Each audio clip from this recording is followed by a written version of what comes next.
Crew Pros, your single source for high-quality, affordable home services.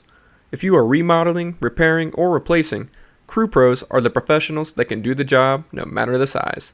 If you are thinking of remodeling your kitchen or bath, needing a new HVAC system, plumbing repairs, flooring, or a complete roof replacement, call Crew Pros.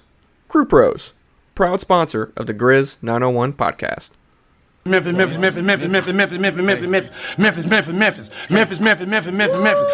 Memphis. Everywhere we go, it's Memphis. Memphis, Tennessee, the beautiful land in the world. And I'm thankful for this guy who tweeted and said I don't have that fire in my eye no more. That game right there was for him. That's what I do. I prove people wrong each and every night, and that's for him right there. Hi, this is Tom Izzo at Michigan State, and you're listening to Grizz 901. What up, Grizz Nation, and welcome back to another episode of Grizz 901. We are presented by Zach Jaworski State Farm, where they treat you like family. I am your host, Daniel Greer, and today he's virtually selling. He is the Professor Nate. What's up, man? Oh, hey, didn't see you there. I was just reading what the Grizzlies have been reading the past couple weeks, just virtually selling every night, night in and night out, just selling. The perfect line right here. What keeps you up at night? Where is the pain? It's everywhere. It's everything keeping me up at night right now. Virtually selling.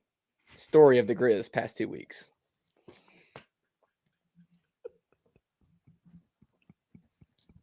I'm upset and offended. I'm not as upset and offended as a lot of people right now. I can say that. I can't even get words together, man. Listen, I didn't know that was happening. I had no I'm actually clue. reading through this book right now. It's a good book, but it's not good if you're the team. Yeah. Let's get into it, buddy. Black Lives Matter coming in, dude. We're not even a minute in. 1, 2, 3, 4, 5. Filling up the chat. Hey, Hogwarts Legacy comes out in a few days. The Last of Us new episode premieres tonight. There's a lot of good things going on in life. So, all right. Well, listen, we're going to talk you off the bridge, obviously tonight about the Grizzlies just in general. But I have to say, this is going to be a spicy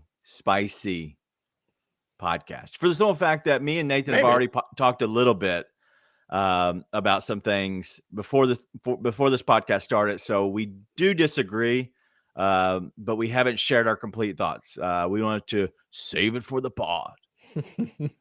Bill Walton. And so wanted to just kind of share a little bit of how this is going to go down. Honestly, we don't have a clue, but we are going to get into Taylor Jenkins because we have to, right? That's the talk of the entire, Grizzlies spaces just in general. But also we're going to talk a little bit more about the team, about what's going on with Ja, because, dude, the reports aren't good, right? And there's a lot of stuff behind the scenes that probably we could bring up and talk about. The in-game adjustments. There's a lot that encapsulates this podcast. Okay, so it's going to go so many different directions. So stay with us. We're going to make sure we kind of ride the bull a little bit. We're going to try to stay on for 8 seconds here, but let's go ahead and get into it. The Grizzlies, they take the L at home. They're now 32-21. Raptors 106, Grizzlies 103. And honestly, after having a 15-point lead, they take the loss at home. And I think you just told me it was a 41-point quarter. No, 41-point second half for the Grizzlies. Oh, wow. Yeah. Wow. 41-point second half, 17-point fourth quarter. What do you think the reasoning of that is? Like, if you had to just put your finger, I know it's more than one thing. What do you think the biggest problem is? Like, why do you only score 41 points in a quarter or and a half? They just don't value possessions, man. They don't go out there with a sense of urgency. It's one of those things where they started to coast towards the end of the game, but they were coasting most of the game. They sort of get into these actions, and then they just throw up the first open shot that comes through, and it's when you don't value possessions and it gets to a one-possession game, that's what happens. Who's at fault? Who changes that? I mean, that's a culture thing. And culture thing comes down to one main thing to me, and that's coaching. Okay. For being honest. Like, I mean, it's you got to have either your star player decide something, which Morant, I mean, we're going to get into other Morant stuff later, but, he's an enabler in a really good way on the team, right? He wants to empower everybody else to play their game, but you need people who are going to also get in you when you're not doing right, and I don't think that's there on this team, right? It's why I like Jay Crowder for this team. Nothing to do with basketball, everything to do with Jay Crowder will let you know when you are screwing up. But ultimately, it comes down to a coach. It comes down to a coach walking the line of empowering guys, but also saying, like, with 18 seconds left on the clock, you don't take that shot. And it's not the culture. It's been stated. It's very adamantly not the culture. All right, so let me stop you a little bit there because, yes, I agree that it does come down to culture, the coaching, the philosophies, right, of the coach. But do we know that that's not being said? Because Yes. I'm seeing a very animated Coach Jenkins tonight, throwing up his hands, calling timeouts, completely pissed off. He's pissed off after the game, talking about not valuing the possessions and turnovers and stuff like that. So he's talking about it. He looks like he's animated enough to talk about it and pissed off during the game.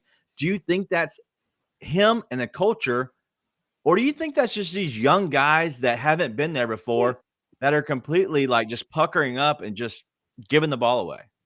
Sort of, but at the end of the game, you're also going to Tyus Jones. I mean, this gets into a larger thing of coaches, so we won't get into that part of it. We won't get into that part of it yet. But part of it's definitely there's young guys. I want to go there when you're done. Yeah, yeah. But part of it is definitely young guys. But that's a personnel thing. Listen, you're throwing out Zaire Williams and Santi Aldama, which, I mean, I wish Zaire would play more like Santi, which is something I never thought I would say. But you're throwing out guys that don't have that much experience or just aren't that good. So why are we so down on the coaching for that part of it? Like, because now you're given an excuse. Well, because he said so many times, let that mother effer fly. I mean, you can only say that so many times before that becomes what everybody associates your coaching philosophies with. And you can only say it so many times where that's what your players associate your coaching philosophy with. Like, it's a culture shift that maybe he's trying to make happen.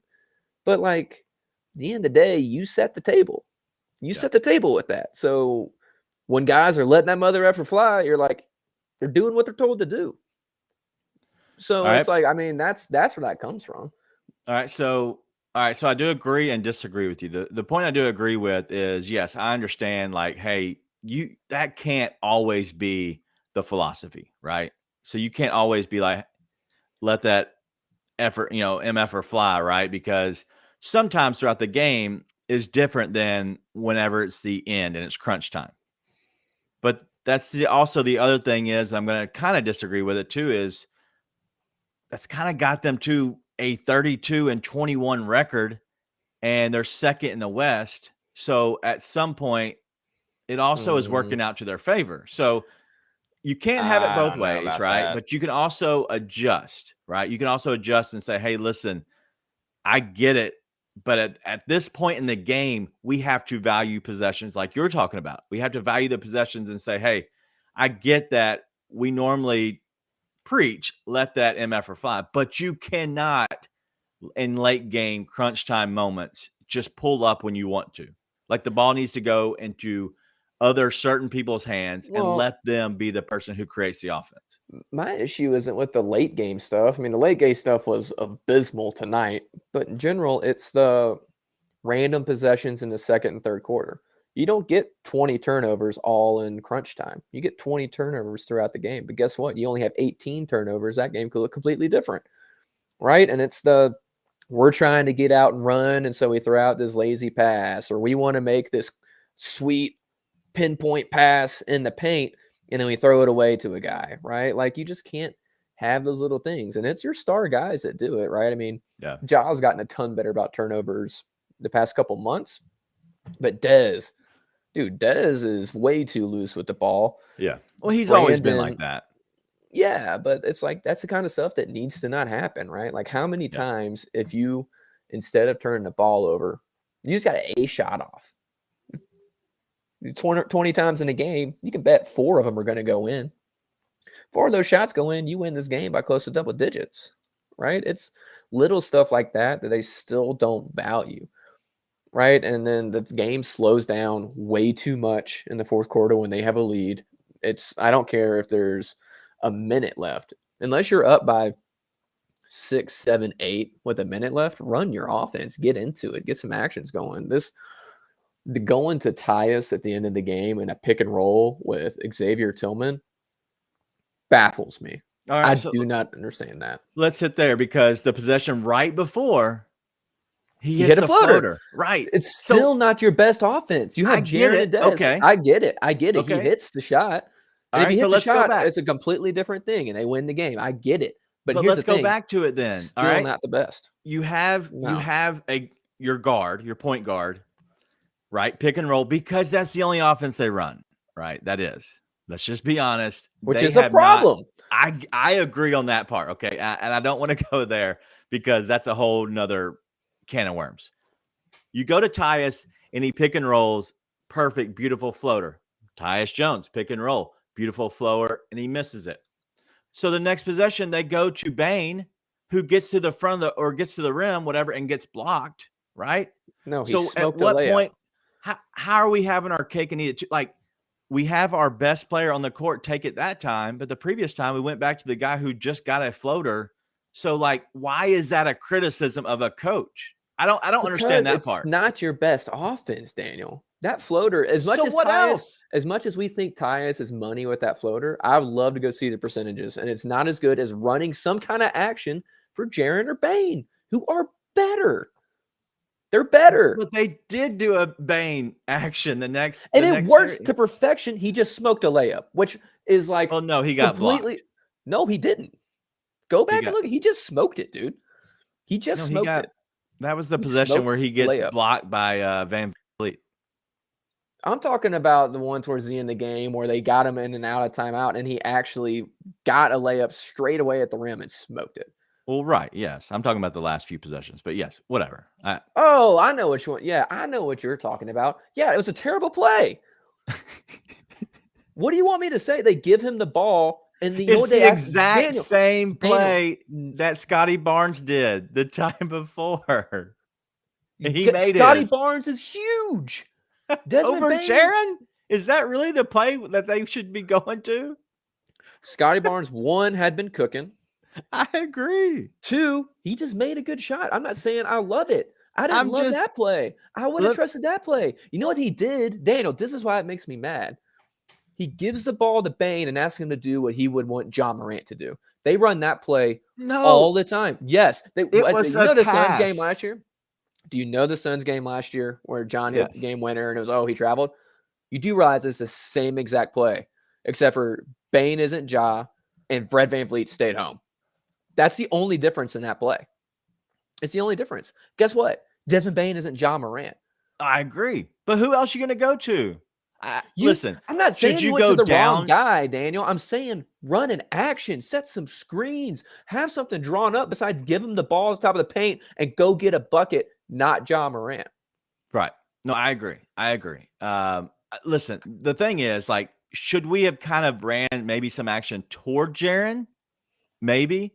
But also Jaren's standing at the 3-point line. Like, hey, buddy. Hey, I'm not talking about the last play of the game, dude. Huh? I'm not talking about the last play. I'm not talking about the last play of the game. I'm talking about on Bane. Like, Jaren's out at the 3-point line, just standing there because that's all he does. Or he actually goes into the paint and they somewhat find him sometimes. That's the point that I'm trying to make is they ran pretty much back to Bane. He catches it and he drives immediately. He has the edge, right, on Van Vliet. What happens is, I think it was it Scotty Barnes or it might have been Siakam? Yeah, somebody comes over to help, and that's how Van Vliet gets the block, right? Okay, so this is what I'm saying. If Tyus Jones makes his second floater, everything's right in the world. If Bane goes up and makes that, everything's right in the world. But Let's flip it around. Scotty Barnes twice came in and made a jump shot. And to your point, he was cooking, but so was Desmond Bain at some point in the game. Tyus Jones was okay, but he was looking fine, right? He wasn't like he was terrible, but his floater is his game. It hasn't been as much this year. I understand that, but that is his game. But let's just say that if Scotty Barnes doesn't make those 2 shots over Jaren Jackson Jr., potential defensive player of the year, those aren't probably the best plays, but there was no action. There was 0 action from the Toronto Raptors. He just made his. That's the difference, is what I'm trying to make my point. He made his. The Grizzlies didn't make theirs, but they had the exact same, very similar plays. I just think some team made it, some team didn't. But why don't you run a play? Like, the whole thing is you have a guy on the Raptors, plays. And I think it's a problem. Like, I disagree with, like, yeah, if they win, everybody feels a lot better about it. I would not be on here personally saying, oh, all is right in the world. Okay.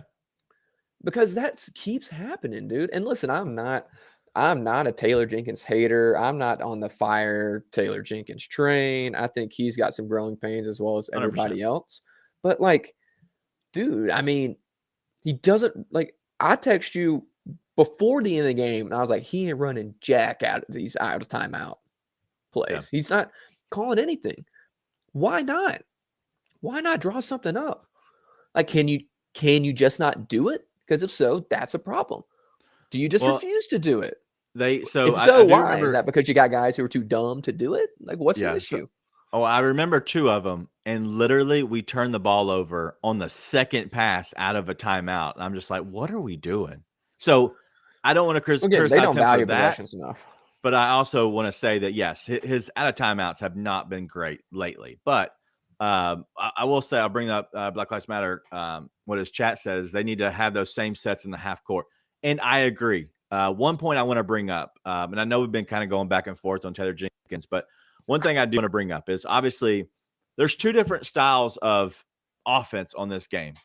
Not in this game, but in general, when Ja is either on the court or not on the court. But I do want to say that Ja is the guy who closes in the fourth quarter. And you have to have that in close games. You have to have that in the playoffs. Okay. That is numero uno. The reason that Ja Morant is because he can close those by himself. But I wish what would happen is more of the style of offense that the Grizzlies ran tonight, even when Bane was in the game and they had him going kind of like a point guard Bane, where he could actually have the ball more, kind of passing it back and forth. They did that in the first half, and they didn't do as much of that in the second half. And that's probably the reason that maybe he was kind of out of rhythm.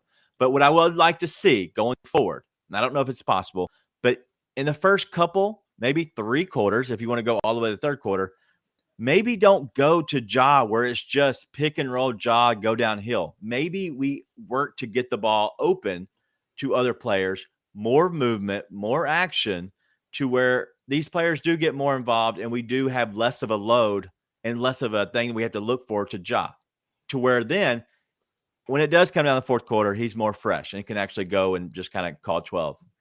No, listen, I saw some dude tweet out this season is a wash, which is hey, let's call him out. Nathan Chester. Yeah.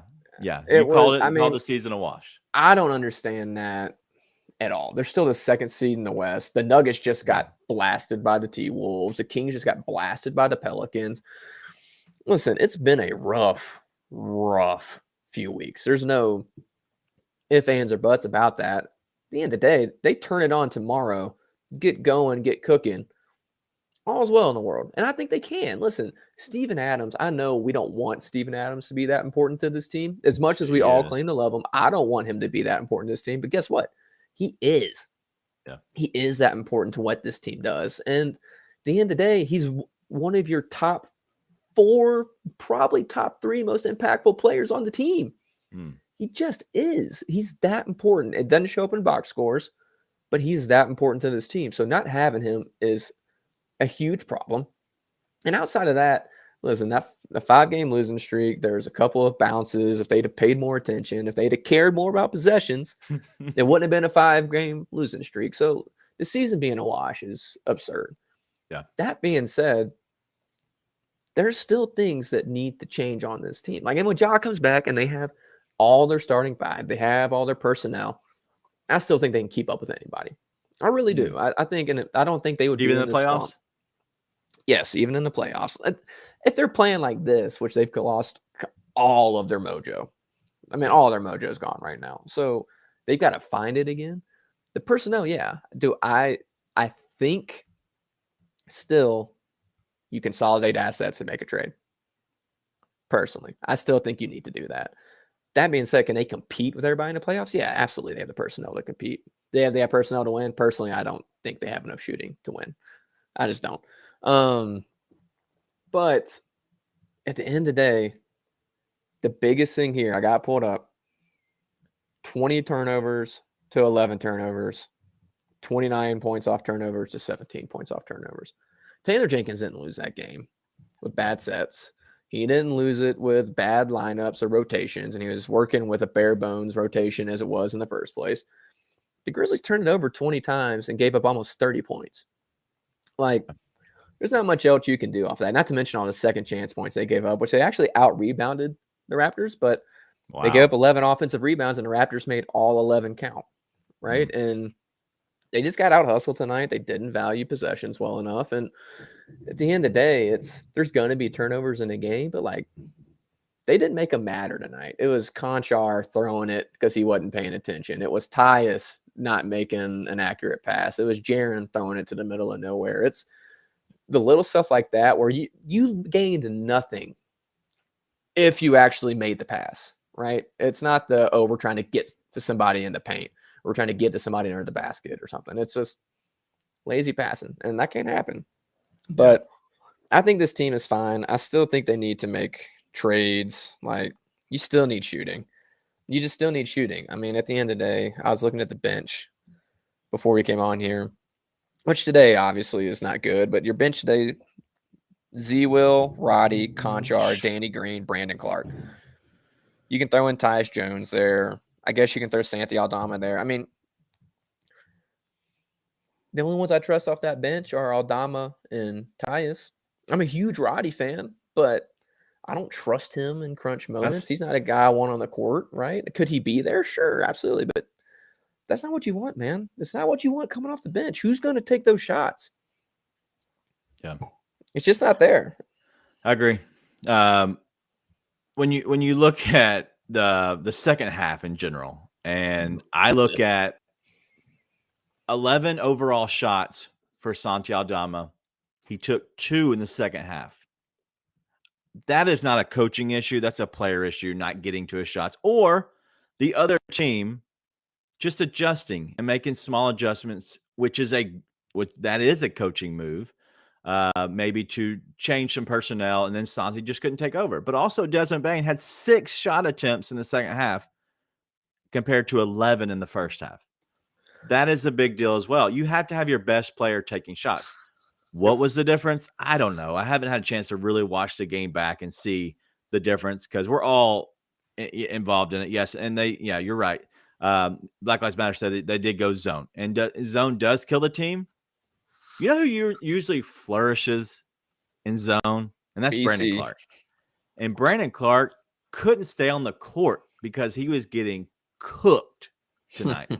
Every chance they had, they went at BC. And they just, same size, bigger, it didn't matter. He couldn't guard them. And that was the difference. And that's why he played. I know it wasn't many. I'm going to go look at it real quick. But overall, Brandon Clark played almost 16 minutes, 15:54, 16 minutes tonight.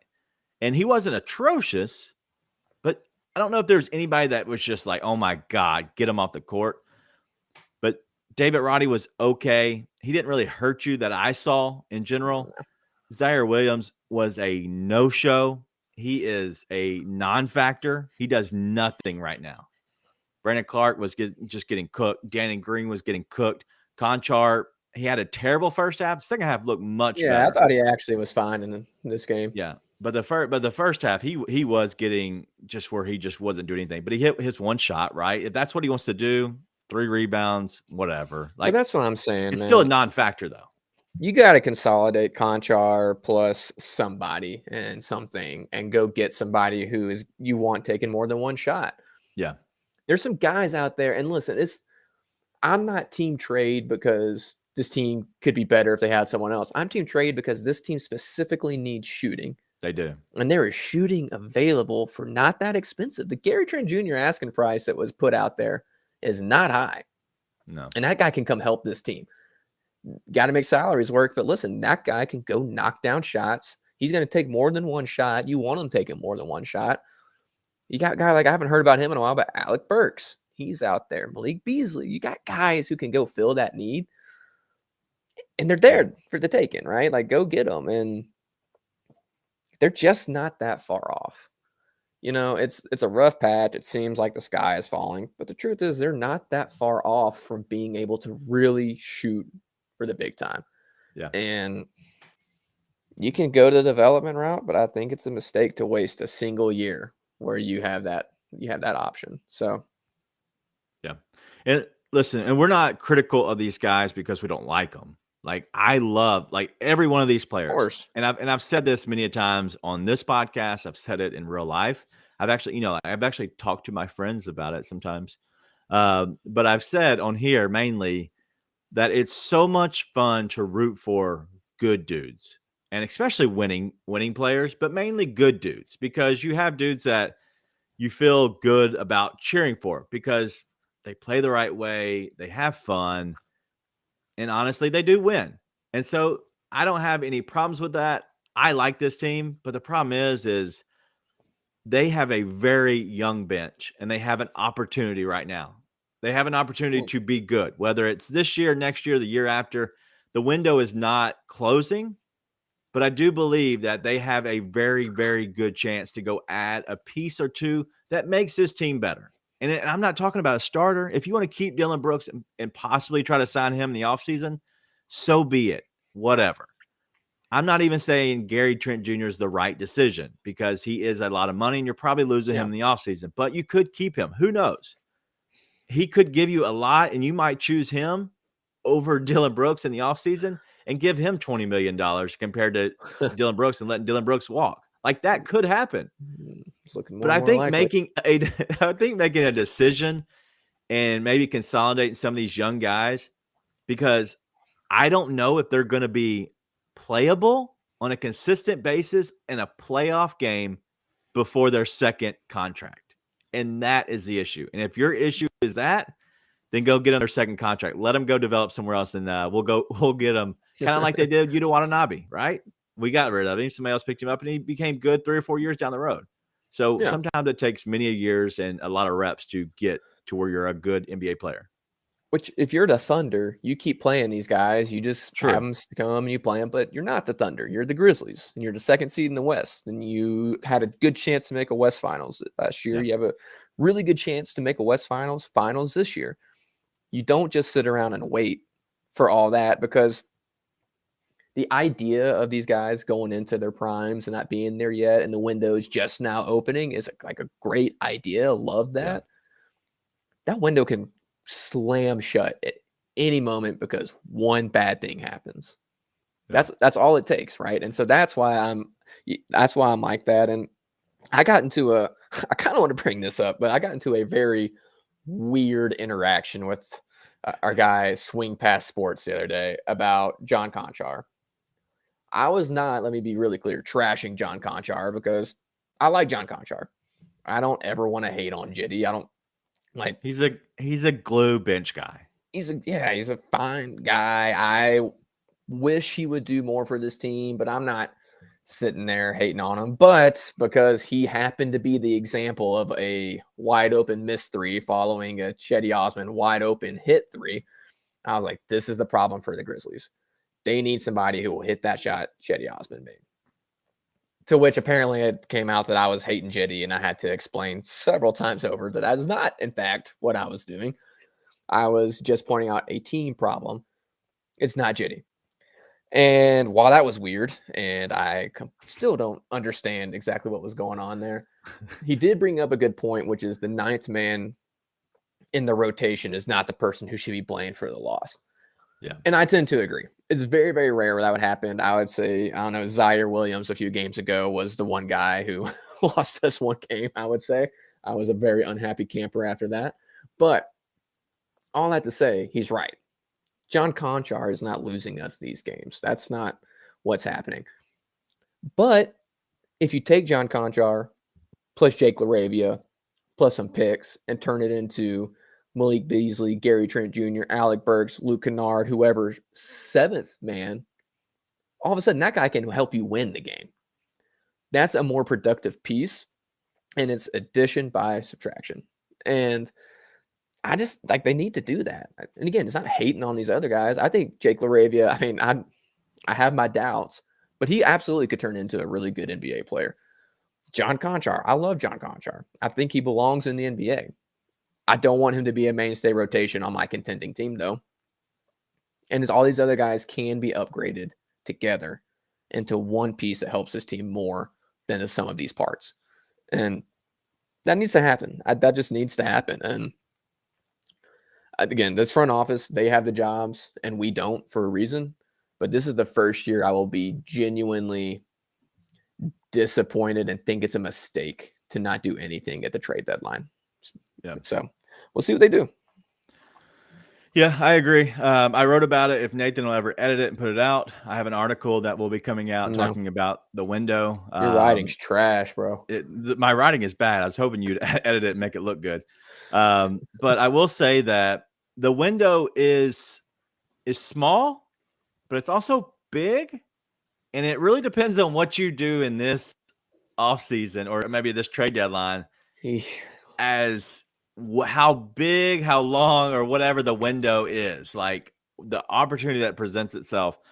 And the Grizzlies, honestly, they have an opportunity this year that nothing they do this season at the trade deadline will affect that window next year.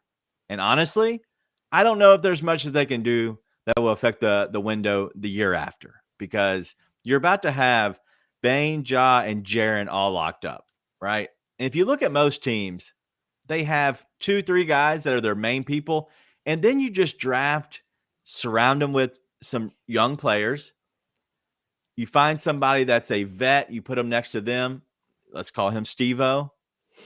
You find another vet that's a good shooter. You find a young guy that maybe you struck it rich and you landed him as a rookie. Let's call him Santi Aldama, and he's on your roster. They're okay. But if you want to be really good right now, you have to go make a play for one of these guys. And I think there's potential, and we'll see. But the shooting has always been a clear issue. We are loving Danny Green, for crying out loud. Danny Green is slow as molasses. Is he a good guy to bring off the? Is he a good guy to bring off the bench? Yes. If you want to play him 10 minutes, see if he can space out, hit up some open threes. But playing 10 minutes a game, that's tough.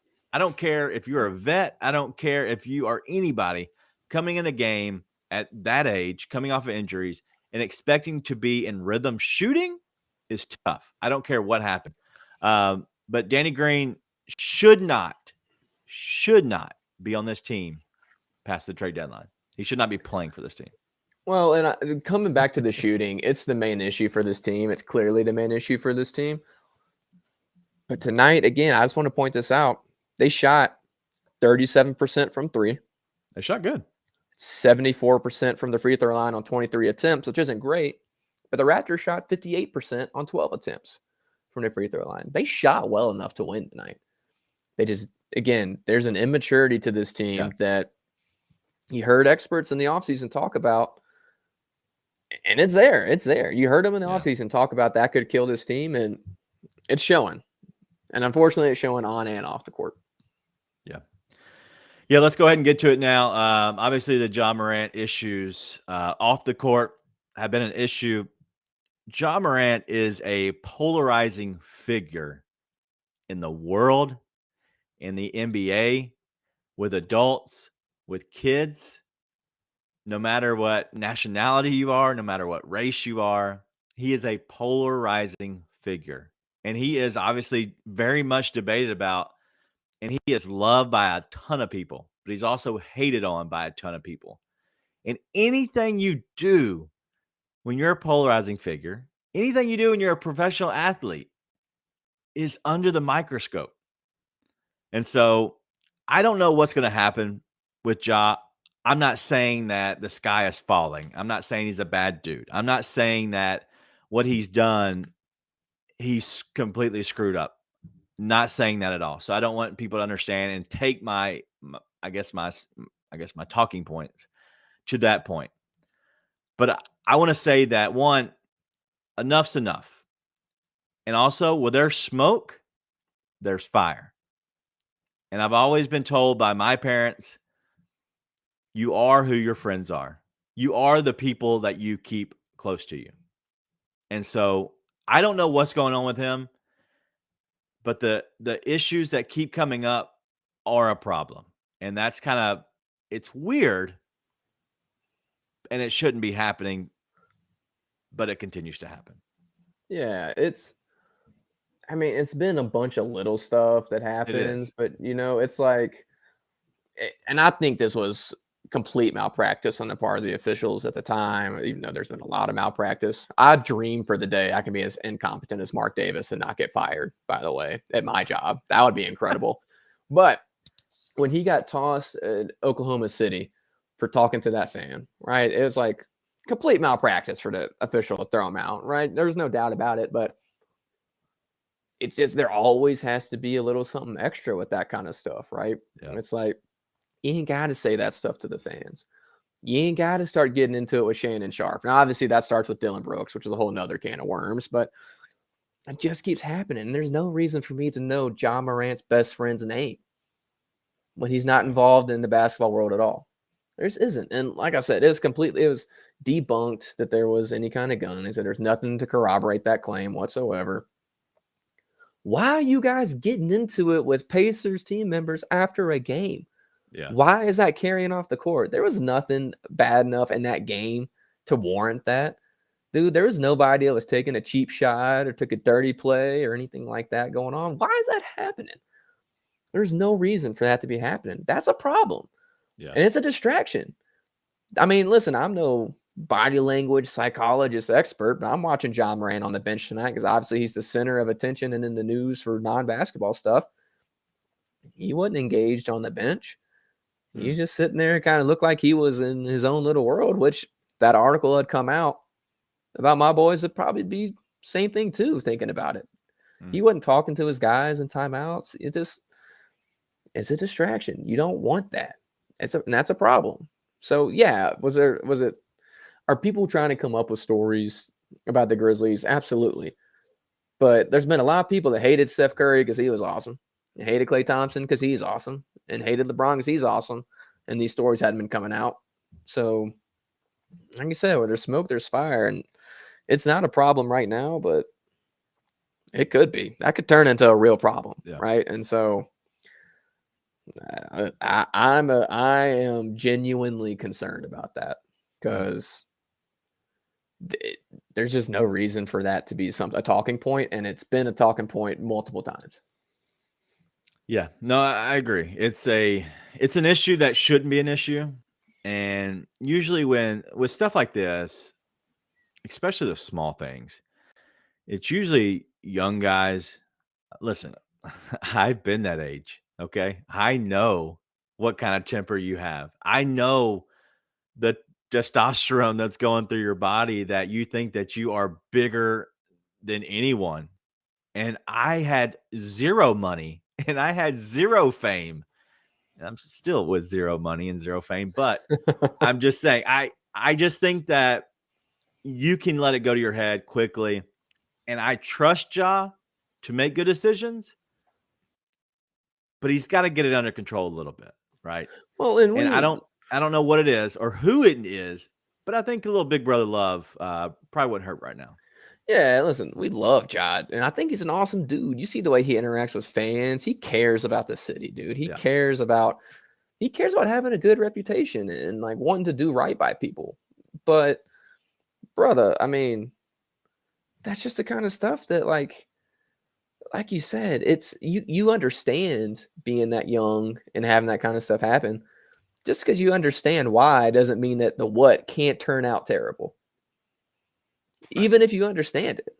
And you just don't want that situation to turn into that, man. And I'm not saying I don't know anything about his best friend. It could have been just people got heated in the moment. But here's the thing. It's happened and it shouldn't happen.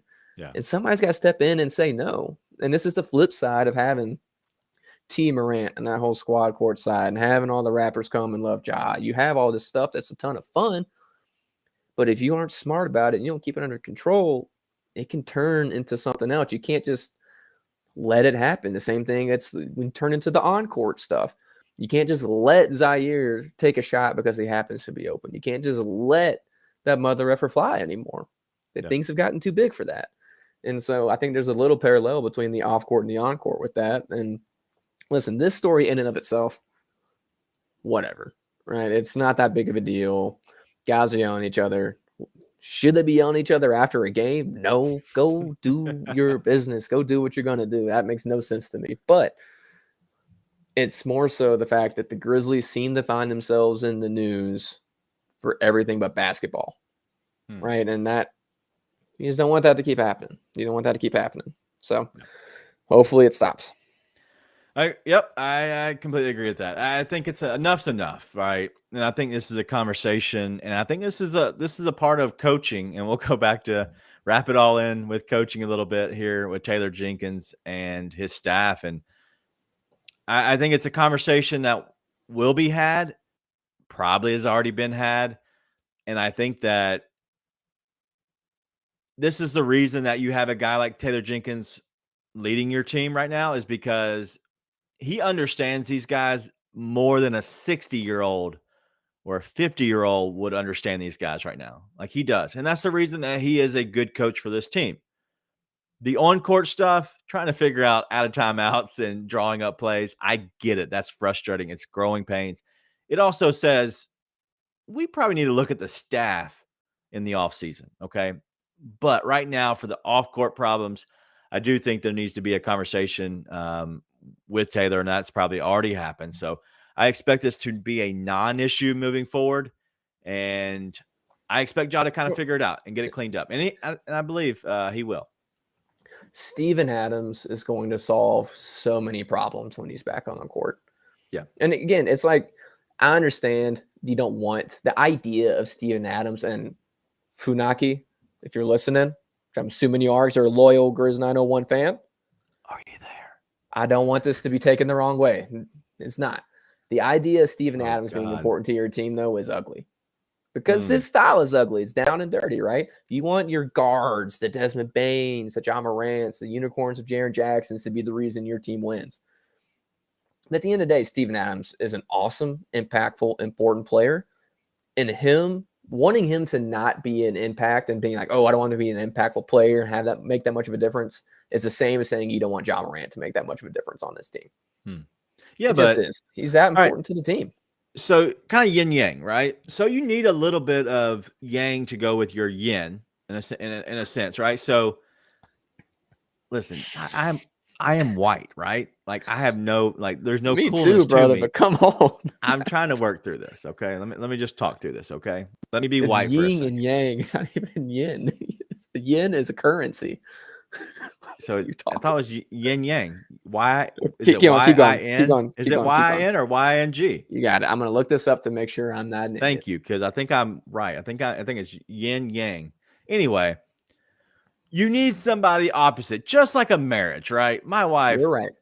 I think. Thank you. See, You're my right. wife. She's okay with sports. Not big into it. Lets me do my thing with sports wise. She reads books. I don't know if I've finished one before. And she does other things that smart people do. We are opposite. But you know what? We help each other. Just like on the court. You need to have a yin to a yang. And that means you need to have somebody like Steven Adams who can do the dirty work to allow your guys to be finesse players. allow Desmond Bane to be the finesse player, to allow Jaren Jackson to be the finesse player, to allow Ja Morant to kind of go do his thing. And then he's there as his protector, but also as his finisher a little bit, and is able to finish at the basket for him. I think Steven Adams does with that. I think Xavier Tillman wants to be there, but I think he needs a little bit more of veteran. I guess he needs more time to become what Steven Adams. And that's the reason Steven Adams is Steven Adams right now. He wasn't always like this, right? He was always good, but he wasn't like this. This is a different Steven Adams. I think he treats it differently, and I think that's why you had to have a guy like Steven Adams for these finesse players. Xavier Tillman is 6'8". That means nothing about picks. It means nothing about picks. But it's not just picks. He is not even as wide as Steven Adams. Steven Adams is a mountain of a human being. Just the pure amount of space that Steven Adams takes up makes a difference, right? And so Tillman just doesn't take up that much space. It just, and Tillman's been awesome. Let me say that. Like, he has been very good. I was way out on Tillman at the beginning of the year, but at this point, dude, Tillman has filled in like crazy well. Yeah. I've been super impressed with him, but he's not able to just take up the pure amount of space. And Steven Adams doesn't have to jump for the boards that Tillman's not getting. Tillman's just getting reached over for some of these rebounds. It's Steven Adams just is going to grab. It's not about that though. It's about the work prior to the shot or during the shot. It's the work early. That's the problem. If you watch, I'm telling you, if you watch film on Steven Adams and you watch film on anybody else, but mainly let's go Xavier Tillman. Steven Adams is working right when the shot is going up, during the shot, while it's in the air. He's working to get to spots. That's the difference. He has to work early. All these guys are working too late, and that's why they can't get as many rebounds. Jaren Jackson Jr. has never worked for a rebound in his life. He's just tall and he's big. That's not true. He's worked for at least one. At least one. But he's always there, right? He's in the area, and so that's why he gets rebounds. Steven Adams is working to get to an area because of the shot projecting and how it's being shot. He's thinking that short, long, right, left, whatever. So he's trying to get to that area, and more times he's right than not. And I'm saying that's an expert skill that you just don't find. Again, that's just something that he's awesome at that not everybody is. So it all comes back to the same thing. I mean, we're talking about the same thing. We agree. He's that crazy impactful. He's that crazy impactful for this team. And so just to act like, oh, it's just Steve-O's out, it's not that big of a deal, is a mistake. All right. 20 pounds, 3 inches. That big a deal? What are you talking about? We just talked about a skill set that he has as well. I'm just asking about his size. You said a size earlier. I'm trying to Yes, I think 3 inches and 20 pounds is a massive deal, especially when it's Steven Adams, which is pure muscle. I think that's the difference. He's got muscle. And Xavier Tillman. Xavier Tillman has muscle too, but he doesn't have Steven Adams muscle. You know why? Because nobody has Steven Adams muscle. Like it's both things. It's a combination of both. He has a skill set, and then he has just a pure physical, menacing ability that nobody else has. Yeah. So it's going to solve a lot of problems, but I would love to see them make a trade for shooting. And you can go try and get another big. I know that's been something that's been put out there. Is Grizzlies going to get a big for times where Adams may? Well, here's what I'm getting at. At times where Adams may be out, they're like, "Oh, he's so important. We need another big." But I'm like, it's the same thing. You're not just going to go find another big that just does that, right? Well, let me talk on that because, all right, so that's cool and all, right? Steven Adams isn't built for every playoff team, right? He isn't like, hey, you can roll Steven Adams out there whenever you want to, right? You can't do that. There's some teams that I'm not saying he's going to get played off the court. He's not as effective against as most teams. Now, don't get me wrong. Steven Adams has been amazing. I am a huge supporter of him. And I was completely against getting him when we got rid of JV, right? But now, hindsight, I'm the idiot, and I'll claim that. But I will say that when it comes to playoff time, you don't want to go all in for that. I think having a guy like John Conchar and having a guy like Xavier Tillman are great for this team. They are your backup to your backup. They are your 11th and 12th guy on a really good team. If you have to, somebody gets hurt and you have to go to them, you trust them. They're not going to completely screw it up, but they're going to play enough minutes in a short period of time where you're okay. You're not, the sky isn't falling, right? They're the guys that are kind of the vets, even though they're not vets. They're guys that you're not paying a lot, that you feel okay to go to them if you had to. But you shouldn't have to go to them as much as you have right now. Like, it's ridiculous that we're having to lean on Xavier Tillman and John Conchar. And that is the issue with this team that's currently constructed. We're having to rely on guys like Xavier Tillman and John Conchar way too much. To quote the great Matthew Berry, trust is a strong word, Daniel. Because it's the same. It comes back to the same thing. What are your goals? And your goals are, as the Grizzlies, not the Thunder, to make a playoff West Finals type run. That should be your goal from now until the Ja Morant, Jaren Dez era, whatever you want to call it, next gen era is over. From here on out, your goal is to make runs at West Finals championships. You can't play Xavier Tillman and John Conchar meaningful minutes and expect to do that. You just can't. And at the end of the day, it's like, listen, it's nice. It's great to have these guys that you can have step in and win games when other guys are out. Guess what? It's already starting to show that they're not winning games when some of these other guys are out. And in the playoffs, you're not winning.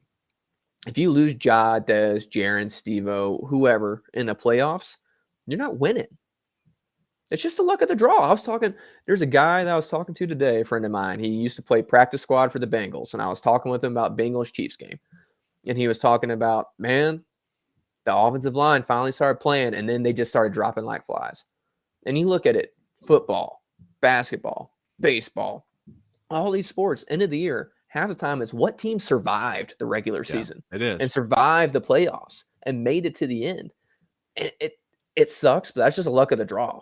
Just luck of the draw. You got to have your 7 or 8 guys be there for that finals run. And if you don't have them, you're SOL. That's just the end of it. And so, is it nice to have Conchar come in and do this kind of stuff? Sure. Trade the guy for the guy who can be your 7th guy in the playoffs. 100%. Package him. Because if you're missing your Steve-O, if you're missing, the only one that I'm actually starting to be borderline with is Tillman, because he's been so effective that when you go to small ball type stuff, I think he can play really effective minutes in that kind of role. But same thing, if you can go get a difference maker in that 7th spot, there's very few guys that are off the table, obviously depending on what that price is. So it sucks. But at the end of the day, Ja Morant went out in the Western semis last year, and the Grizzlies lost. You know why? Because Ja Morant didn't play, and he was averaging 30 and 8. And that's what happens when your guy averaged 30 and 8 doesn't play. So I get it. And listen, swing passports, please don't come at me again. I don't hate John Conchar. I'm still not sure that we've made that clear enough. But you're a hater. Sure. Okay, fine. Whatever. I'm not a John Conchar hater. That's not the point. The point is he is your 9th man. You can use him to go get your 7th man. And that 7th man is Otto Porter Jr., Kevon Looney, killing you while you're containing Steph Curry and Klay Thompson. Every playoff team needs that. And the Grizzlies don't have it right now. Yeah, what every playoff team needs and what every human needs is good insurance. Our presenting sponsor is Zach Jaworski, State Farm, at 901-794-3691. You can call them over at ZachInsuresMemphis.com. That's ZACH, ZachInsuresMemphis.com. But Zach and his team are very good, very trustworthy, and they will make sure they take care of you for any kind of insurance needs at all. Make sure you call over there, Zach Jaworski, State Farm, 794-3691. All right, last thing we're going to get into, and we're going to get out of here. What in the world is going on with the Grizzlies? It's the sky's falling, right? I'm joking. It feels like it. All right, Grizzlies 32-91. They have one more game against the Bulls. Bulls haven't been playing great either. Doesn't matter right now. Worst case, 32-22 at the half. Are you happy with that? Define happy.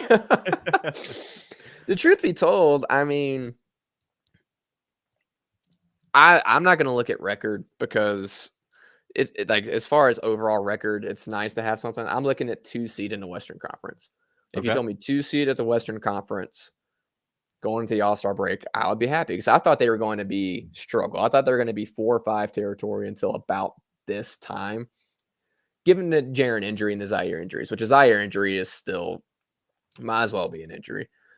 But I was like, I thought they would struggle. They'd be playing these rookies like Roddy, and they wouldn't start putting together till about now. Truth be told, I was almost right in that they still have to put it together right about now. So they're still having to figure that part out. But yeah, they're the second seed in the Western Conference. Obviously, the context of how the past few weeks have gone sucks. I'm not happy about that. I think there's a definite level of concern because they should be able to fix it. I imagine they will be able to fix it, but there's always a world where they just fall off the map like a la Suns, and it gets worse. So that's a genuine concern that I don't think is unwarranted at this point.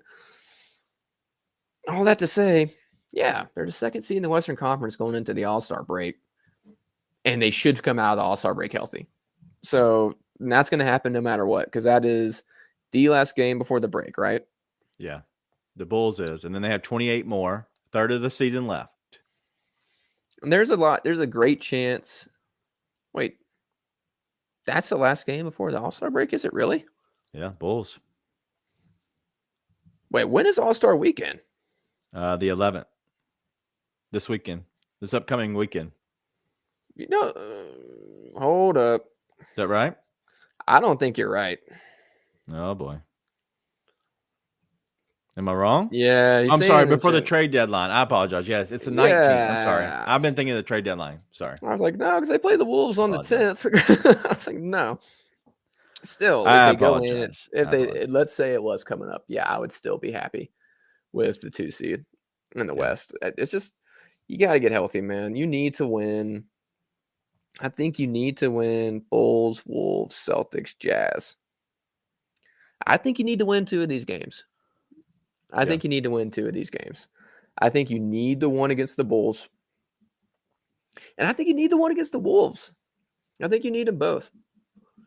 I think you need to win both those games. And if you take 2 L's heading into the All-Star break, that's going to suck. But you limp in, and you're still all right. I think if you drop all these games heading in, it makes it a little bit tougher to turn it around coming out of the break. Yeah, 25 games after the break. I apologize. One thing at a time. That's my fault. I'm trying to get through our shows to the I got our shows lined up going into the trade deadline on Thursday. And then the next weekend on the 19th, which is the All-Star weekend, whatever. And so they do have 4 games left, 3 at home, 1 on the road to Boston, right? And so there's no back-to-backs, right?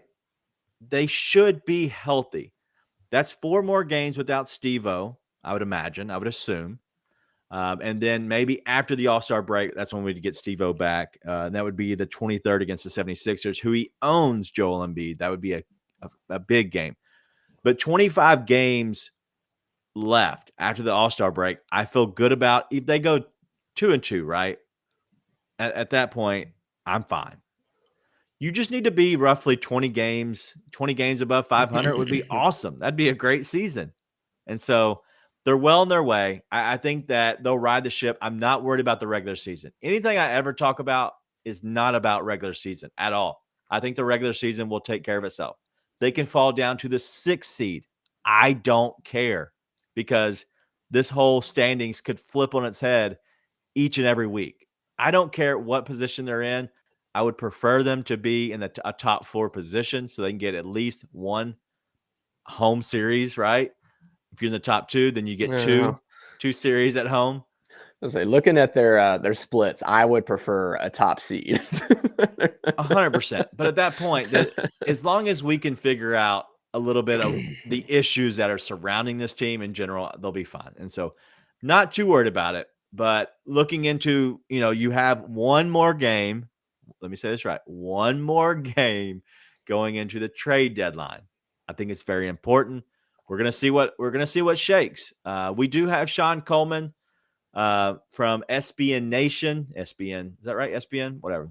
SB Nation, whatever it's it's just called. SB Nation. SB Nation. I called him BS Nation last time on accident. I got my letters wrong. But we're gonna have Sean Coleman come on here Tuesday, and we're gonna after the game, we're gonna talk a little bit about the trade deadline stuff. Hopefully, less about the game, so we can actually get into more, info that's coming up. And then Wednesday or Thursday, the Grizzlies do not play. I am hoping that there is a big trade that happens, and we have to get an emergency podcast and go live to talk about the trade. Let's keep our fingers crossed. That's what I want to do. So we're going to leave Wednesday and Thursday open at this moment for sure. But we'll see. But Tuesday, when the Grizzlies take on the Bulls, we will have Sean Coleman up here. And we'll be just kind of, spitting some facts and letting Sean share his stats with us. Let's get a birthday dub for Nate. That's your birthday? I need that. That's my birthday. I need a birthday win. So we need that from the Grizzlies. I will not be on the post game because it's my birthday. So you'll be alone with Sean. But I do want to say one thing. First off, bad news. Grizzlies, I'm praying for the trade the trade deadline, I guess. But also praying for the All-Star break as a Grizzlies fan. Good news. Grizz have every chance to come out with their hair on fire out of the All-Star break and clicking on all cylinders and regathered, regrouped, ready to roll. The other thing, shout out to Joe Tsai. Is that how you say Joe? Is it Joe Tsai or Joe Tsai? Nets owner. Whatever. Reportedly didn't care where they traded Kyrie Irving as long as it wasn't to the Lakers, since that's what he wanted.